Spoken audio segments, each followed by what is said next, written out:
cheio de graça, muito engraçado. Gente, olha como é que ela já virou toda, ó. Ele deve estar cansado. Acho que a gente não é médico. Não, ele vai ficar bom. Só está passando por uma fase de ajustes.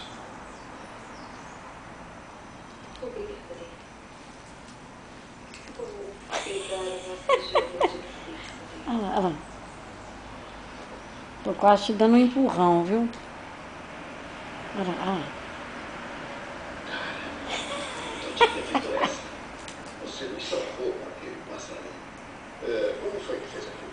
Eu aprendi a fazer no caso de precisar. Legal, tô muito bem.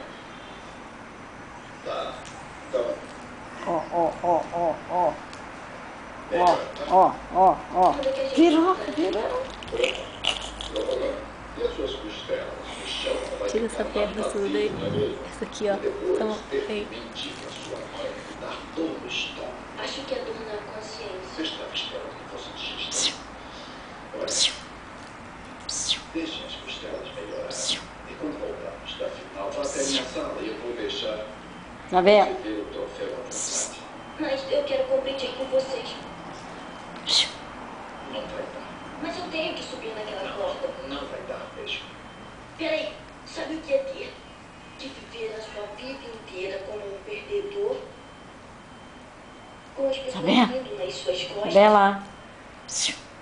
E então um dia, depois de todo esse tormento e humilhação e também medo, esse perdedor finalmente tem a chance de conseguir virar o jogo. Você pode compreender isso, não pode? Safada, vira pra cá. Não, por favor, me dá uma chance. Tá bom. Isabel.